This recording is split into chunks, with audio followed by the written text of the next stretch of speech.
खंडाळा तालुक्यातील वाघोशी या छोट्याशा गावातील तरुण दिलीप आप्पा धायगुडे 1950 किलोमीटरचा सायकल प्रवास करत केदारनाथला पोहोचला आहे। नमस्कार मित्रांनो, आपण पाहताय मानदेश न्यूज आवाज मानदेशाचा। आपल्या खंडाळा तालुक्यातील तरुण दिलीपने वाघोशी ते केदारनाथ 1950 किलोमीटरचा प्रवास 10 मे रोजी सुरू केला आणि तो 5 जून रोजी केदारनाथ येथे पोहोचला। या प्रवासाला 27 दिवस लागले असून हा प्रवास त्याने महाराष्ट्र, मध्य प्रदेश, राजस्थान, उत्तर प्रदेश व उत्तराखंड या 5 राज्यांमधून केला।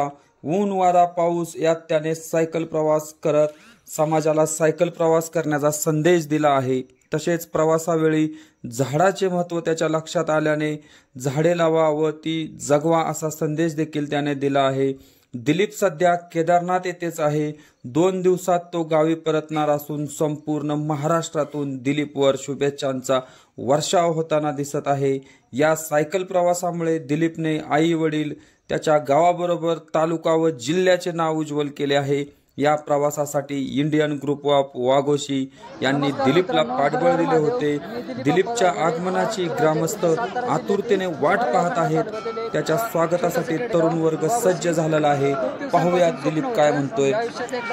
नमस्कार मित्रांनो, हर हर महादेव। मी दिलीप आप्पा धायगुडे, महाराष्ट्र राज्यातील सातारा जिल्ह्यातील पारगाव खंडा तालुक्यातील एक छोटंसं खेडेगाव वाघोशी। खूप दिवसांपासून स्वप्न होतं या आयुष्यात एकदा तरी केदारनाथला जायचं। मग ट्रेननं जायचं किंवा गाडीनं जायचं, पण एकदा तरी केदारनाथला जायचं। पण मग नंतर विचार केला असं काय तर करायचं जेणेकरून आपल्या आईवडिलांचं, गावचं आणि तालुक्याचं नाव रोशन होईल। सायकलवर जाण्याचा निर्णय घेतला। दिनांक 10 मे 2024 रोजी सकाळी 7 वाजता केदारनाथच्या दिशेने सायकलवरती प्रवासाला सुरुवात केली। तब्बल 27 दिवसांनंतर ऊन वारा पाऊस मोठमोठे घाट या सर्व संकटांचा सामना करत तब्बल 2000 किलोमीटरचा प्रवास पूर्ण करून दिनांक 5 मे रोजी सायंकाळी ठीक 5 वाजता मी केदारनाथ दरबाराकडे पोहोचलो।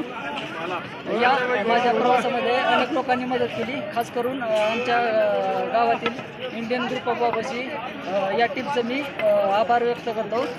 धन्यवाद। हर हर महादेव।